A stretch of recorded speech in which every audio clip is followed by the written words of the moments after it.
bonjour. Je suis très contente de vous retrouver, de vous accueillir pour cette dernière table ronde. Alors, je vais vous proposer d'abord de regarder un petit film qui va nous permettre de mieux cerner le débat. Regardez. Étudiants, adjoints, titulaires, préparateurs, place, rôle et évolution de l'équipe officinale. Les pharmaciens soutiennent les évolutions du métier engagé, selon une enquête réalisée par Philippe Besset lors de sa campagne pour la présidence de la FSPF. Plus de la majorité des confrères ayant répondu au questionnaire comptent ainsi réaliser des entretiens pharmaceutiques ou des bilans de médication au cours de cette année. La vaccination antigrippale à l'officine, qui est désormais généralisée à l'ensemble des officines françaises, est pour sa part plébiscitée par les confrères. Près de 90% pensent la proposer à leurs patients. Mais la réalisation de ces nouvelles missions nécessite de réorganiser la vie de la pharmacie. Rendez-vous avec les patients, suivi des dossiers, relations avec les médecins, la réalisation de bilans de médication ou d'entretiens pharmaceutiques morts sur le temps habituellement accordé à la dispensation des médicaments, à la gestion de l'officine ou aux commandes auprès des laboratoires. Le titulaire ne peut être à la fois dans son espace de confidentialité, dans son bureau et devant le comptoir. Pour résoudre ce casse-tête, il doit donc se libérer du temps. Comment ? Pourquoi pas en déléguant l'accompagnement des patients à ses adjoints ou en leur confiant de nouvelles responsabilités au sein de l'officine. Et par ricochet, en revoyant le rôle des autres membres de son équipe. Mais ces évolutions sont-elles applicables à toutes les officines ? Les adjoints sont-ils prêts à se spécialiser dans certaines missions ? Les préparateurs souhaitent-ils simplement se voir confier les commandes auprès des laboratoires ou la gestion du tiers payant ? Nos invités vont tenter de vous donner toutes les clés pour bien faire évoluer le rôle de chacun des membres de l'équipe officinale à l'heure des bilans de médication, des entretiens pharmaceutiques, de la vaccination à l'officine et bientôt de la dispensation sous protocole, du dépistage des angines et de la télémédecine. Voilà, alors on vient de le voir dans ce film, le métier de pharmacien est en plein bouleversement avec de nouvelles missions qui lui sont confiées, comme les bilans de médication, les entretiens pharmaceutiques, la vaccination antigrippale, on en a beaucoup parlé depuis hier, et puis bientôt le dépistage des angines bactériennes ou la dispensation sous protocole. Philippe Denry, est-ce que vous pensez que toutes les officines vont pouvoir se lancer dans ces nouvelles missions ? Alors bonjour à toutes et à tous. On va se redonner le moral malgré le mauvais résultat pour l'équipe de France. J'aimerais répondre oui, parce qu'en théorie, lorsque la FSPF négocie des missions pour l'officine, elle fait son maximum pour limiter les contraintes et pour que ça puisse s'intégrer dans l'exercice quotidien.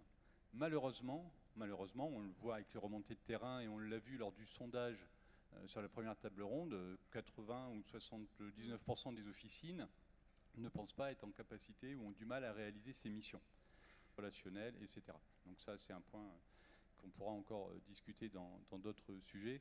Je voulais revenir sur le fait des missions et de l'organisation de l'équipe. Oui. Concrètement, le niveau de compétence du pharmacien maintenant est utilisé, et on s'en réjouit vraiment sur quelque chose de différent par rapport à il y a 10 ans au niveau du positionnement du patient. Et c'est tant mieux, ça a changé. Donc il est évident qu'il faut également qu'on change le niveau de délégation de tâches et de relationnel qu'il y a dans les officines pour pouvoir, je le répéterai, notre objectif, nous, c'est d'emmener le maximum d'officines. On ne veut pas appauvrir le réseau, on ne veut pas déstructurer le réseau parce que c'est notre force. Donc pour les missions, je vois des fois des questions qui passent, il faut que l'on trouve en interne, on a des ressources humaines, après il faut qu'on trouve en interne, quand je dis en interne c'est dans la profession, des moyens de pouvoir déléguer dans certaines officines qui n'ont pas de pharmacien adjoint, comment on peut aider le titulaire à se saisir de ces opportunités pour justement ne pas les laisser sur le bord de la route. Il faut qu'on décloisonne. On a entendu parler aussi sur la table ronde que les professions de santé devaient décloisonner entre elles, Ouais. mais déjà décloisonnons chez nous. Nous sommes une profession qui travaillons en pluripro depuis des années. On échange en équipe, l'équipe officinale est importante. Il faut juste maintenant qu'on ait un petit temps d'avance pour imaginer l'avenir, et l'avenir, il doit être quand même rapide pour ne pas laisser les officines sur le côté. Christelle ? Alors, en fait, justement, je rebondis sur les missions. Moi, je travaille en rural. Il y a une titulaire, une adjointe. Et en fait, on n'a pas de médecin. Donc, on a absolument besoin, la population a besoin de ces missions. Mais les deux pharmaciennes ne peuvent pas assurer toutes seules. Donc en fait, on est professionnels de santé, les préparateurs. On n'est pas des gestionnaires ni rien du tout. On a un diplôme, on est habilité à délivrer le médicament. Donc je pense que si on est bien formé, on peut, à la suite du pharmacien qui va, pour nous, c'est initier justement ces missions, on peut après, derrière, prendre le relais. Donc voilà. Oui, juste d'un mot, les adjoints sont naturellement partenaires dans ce management. Au contraire, d'ailleurs, on doit aussi montrer aux titulaires qu'on est des futurs associés prêts à être à leur côté encore plus. Et puis ça va aussi permettre de changer nos rapports avec aussi les préparateurs, parce que je pense que ces liens de confiance qu'on a, il faut vraiment les faire grandir. Et eux, ils vont être valorisés, et nous aussi, finalement. Ce positionnement, c'est gagnant-gagnant pour tout le monde. Et pour le chef d'entreprise, c'est l'entreprise fonctionne autrement. Pierre Bégri, est-ce qu'il y a des missions qui ne pourraient être assurées que par le pharmacien? Et si oui, lesquelles? Et pensez-vous qu'une évolution est possible? Il y a 3 questions en une, là. Voilà la question piège, en fait. Mais vous ne me piégerez pas. Parce que depuis toujours, que ce soit le pharmacien adjoint, le pharmacien titulaire ou le préparateur, qu'est-ce qui se passe réellement dans une officine? Tout le monde fait tout. Tout le monde fait tout. Le problème, c'est de cadrer et de procédurer tous ces éléments. Comment s'organise l'équipe autour du projet?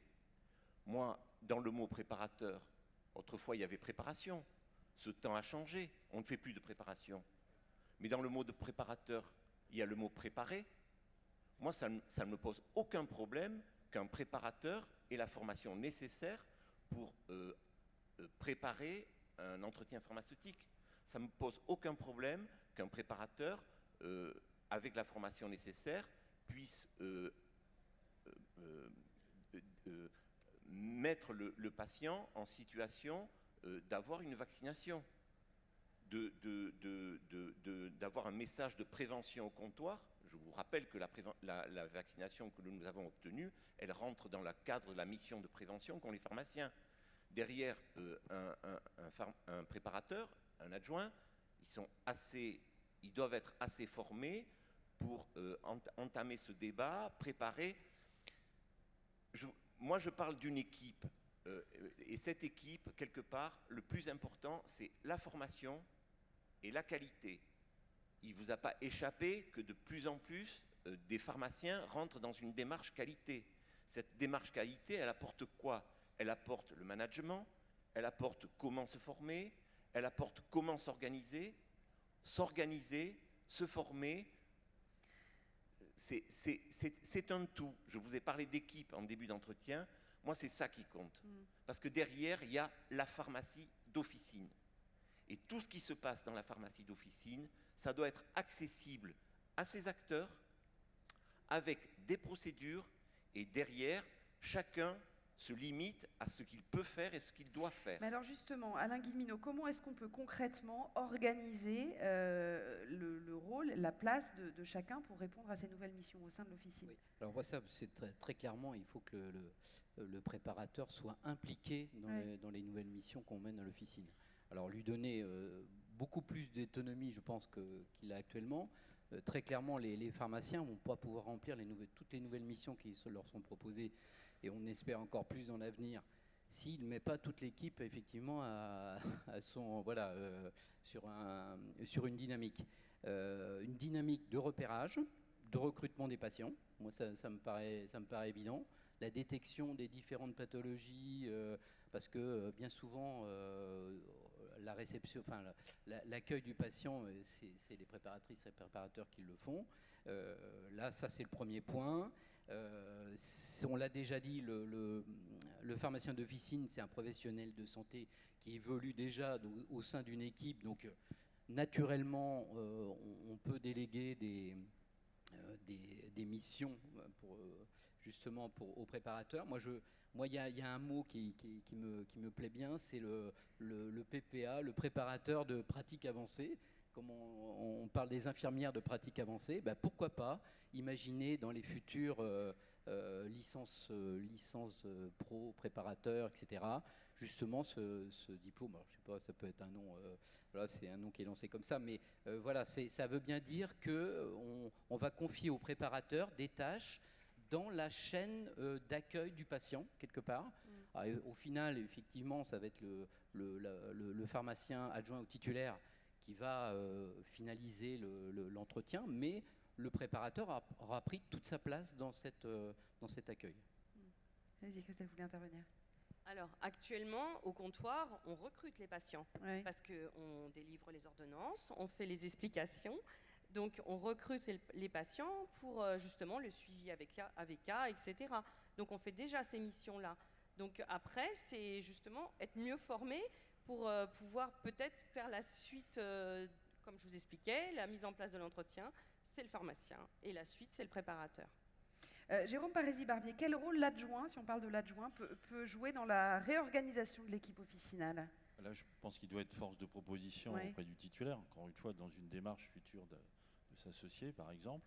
Et puis, comme on connaît bien les préparateurs, on sait que chacun a envie de faire ceci ou plus autre chose. Donc, proposer, essayer d'être une espèce de charnière, mais quand une porte n'a plus de charnière, elle tombe. Donc, je pense que n'oubliez pas d'avoir un adjoint, c'est la bonne charnière. Et donc, à ce moment-là, on ouvre la porte, on ouvre vers le préparateur. Vous l'avez dit, c'est essentiel, il faut le redire. Je crois que c'est le préparateur qui peut largement recruter, préparer, donner envie ou dépister quelqu'un qui a besoin dans toutes nos actions de dépistage classiques, mais pour les trottes à devenir demain, ça c'est typiquement, pour pas qu'il y ait aussi un embouteillage, tout le monde ne va pas aussi tirer la langue pour avoir un trod, hein, c'est pas sans arrêt comme ça. Et puis par rapport à la vaccination aussi, jusqu'à maintenant on a bien vu la manière dont les patients nous regardaient autrement. Ils vont aussi regarder le préparateur autrement à partir du moment où on est en doublon pour préparer ce patient à venir aussi se vacciner. Donc, Et vous, Gauthier, une fois que vous serez diplômé, comment est-ce que vous voyez votre rôle justement en tant qu'adjoint ou titulaire au sein de la gestion de l'équipe? Oui, alors par rapport à ça, je souhaiterais d'abord revenir dans la même veine. Justement, on parle beaucoup de possibilités de déléguer des tâches. Je pense très sincèrement que c'est un devoir en fait. C'est beaucoup plus fort, c'est un devoir envers le patient, tout simplement, d'avoir une meilleure organisation de l'équipe officinale, de la prise en charge du patient, voir qui a la possibilité de faire quoi dans une officine. Ça doit être une initiative qui ne vient pas forcément des titulaires, qui ne vient pas forcément des adjoints, qui doit être absolument commune et dans une volonté justement de tout simplement de mutualisation de la prise en charge du patient. Là, on est vraiment dans un système de prise en charge. Là, dernièrement, on a parlé il y a eu dans les discussions d'actualité, justement la prise en charge par le pharmacien des patients sous thérapie d'anticancéreux oraux. Là, on change vraiment, on passe vraiment dans une mentalité où on n'est plus à la boîte, on n'est même plus à l'acte, on est vraiment sur une prise en charge, mais complètement globale du patient, avec un suivi. Et je pense que ce suivi, il pourra tout simplement pas se faire s'il n'y a pas tous les acteurs autour de la table qui sont là et qui se font un devoir de prendre en charge le patient de la meilleure des manières. Pierre Maigri. Moi, je voudrais quand même situer le débat sur le texte. Qu'est-ce que c'est que l'officine? Et le texte a évolué récemment, et ça c'est très très important. On a une grosse victoire par rapport à l'évolution de ce texte. Autrefois, le texte il se limitait à définir l'officine comme étant l'endroit où on vendait le médicament au détail. Point. C'est ce qu'on faisait d'ailleurs. C'est ce que les préparateurs nous aidaient à faire. Depuis l'an dernier, depuis la loi de l'an dernier, le texte a évolué. Nous avons fait évoluer le texte. Et le texte, c'est aussi là où on vend le médicament au détail, mais c'est là où on délivre du conseil pharmaceutique et c'est là où on adapte toutes les missions du pharmacien qui sont définies dans le texte suivant, L5125-1 du Code de la santé publique. Donc on a inscrit dans le marbre ces missions, avec en chapeau l'officine. Donc moi, quelque part, les acteurs qui exercent dans l'officine, ils doivent, à chacun à leur niveau, traiter de toutes ces missions. Oui.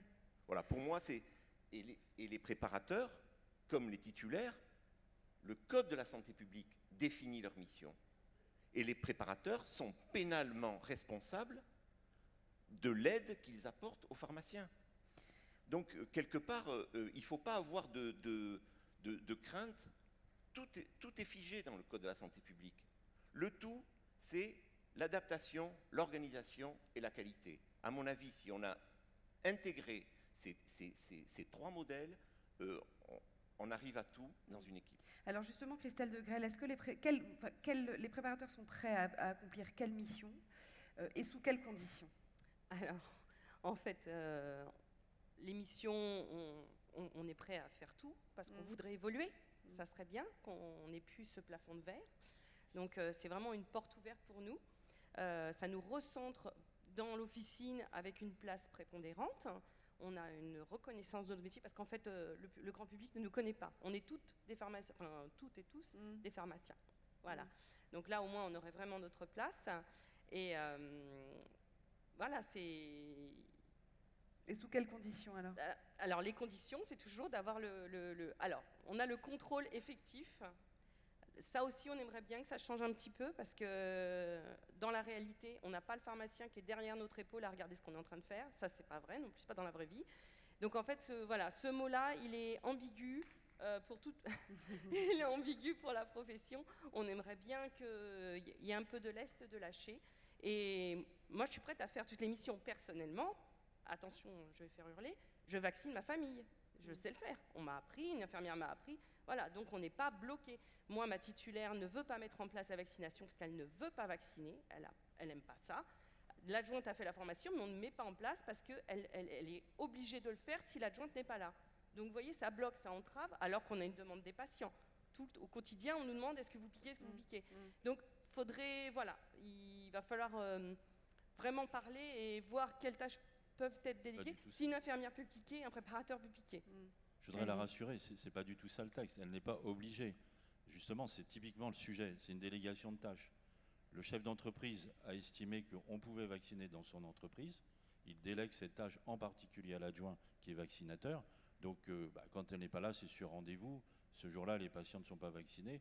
Ils viennent le jour où l'adjointe est là, mais elle peut très bien le faire. C'est typiquement le sujet d'aujourd'hui. C'est-à-dire déléguer une tâche. Ouais. Donc, alors, ce n'est pas vraiment l'idée de la vaccination. D'après ce que j'ai compris, c'est le patient arrive, il se fait vacciner. C'est rapide, c'est pour ça qu'on a eu le droit de vacciner, je pense, dans les textes.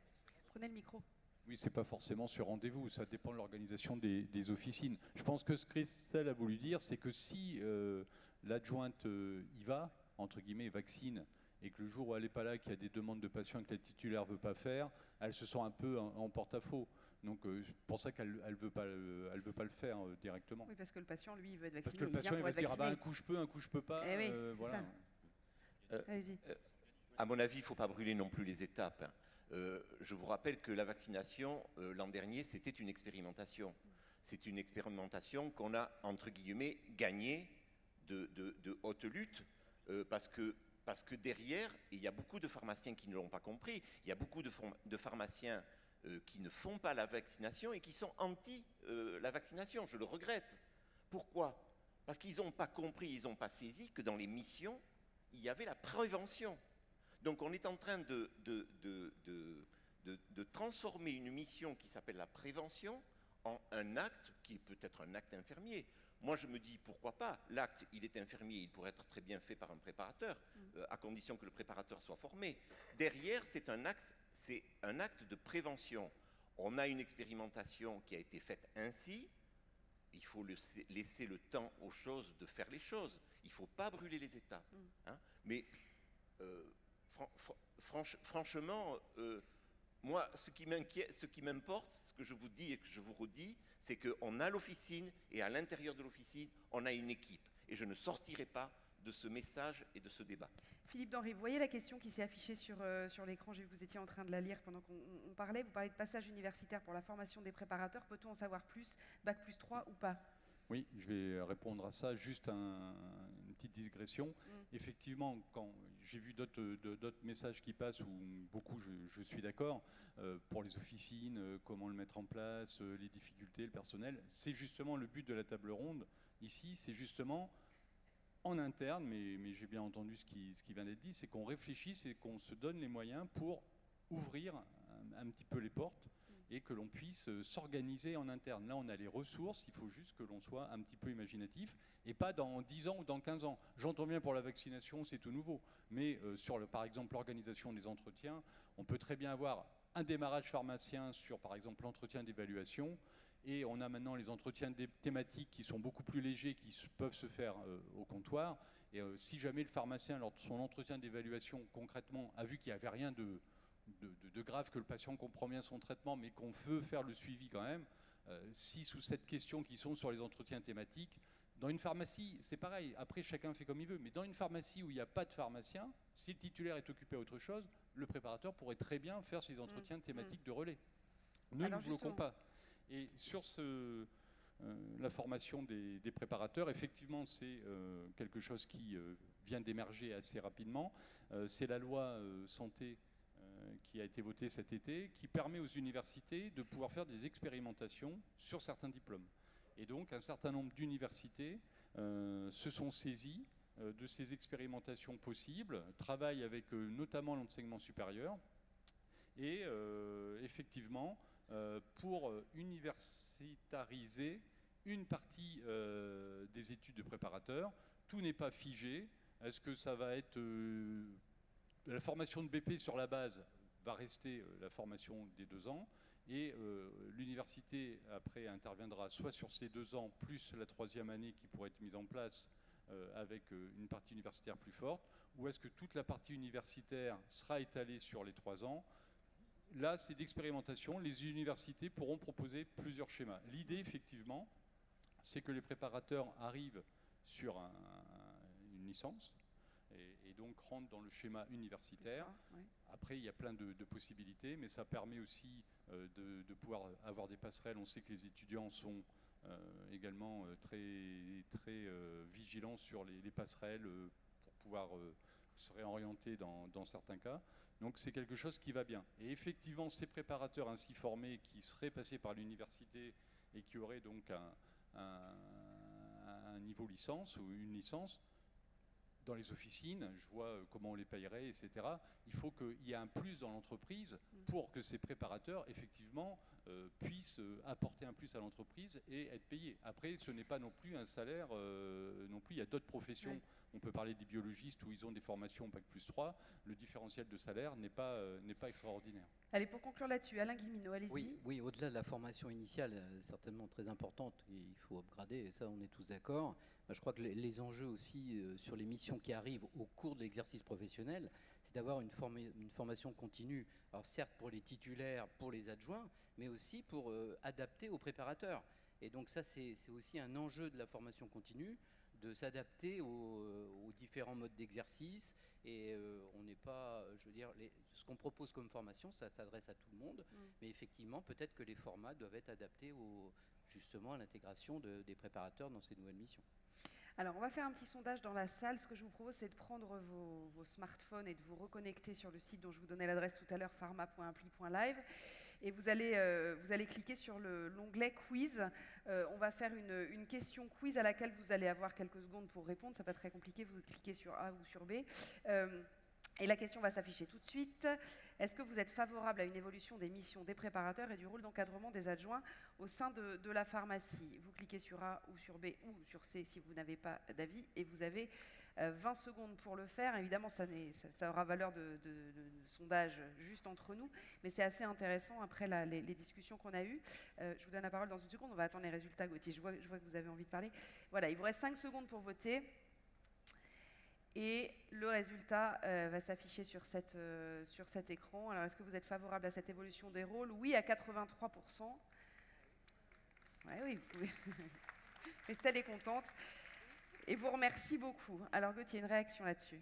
Oui, alors en mot de conclusion, comme je souhaitais réagir sur la discussion et la prise de parole de M. Begri, chose qui est très importante, comme il a pu le dire, ne brûlons pas les étapes. Là, c'est vrai que bien sûr que tout le monde est dans la mentalité et souhaite que les préparateurs puissent avoir une évolution de leur mission et de leur pratique. Mais qui dit évolution de la pratique, exactement de la même manière que pour les pharmaciens, il doit aussi avoir une évolution de la formation. Et c'est vraiment la pierre angulaire d'abord de l'évolution de ces missions. Et on ne peut pas imaginer l'évolution des pratiques avant cette formation. Et la NEF s'est engagée cette année et s'engagera aussi à travers les prochaines discussions à justement faire évoluer cette formation et en tout cas participer au mieux avec les doyens aussi, donc pas que l'enseignement supérieur.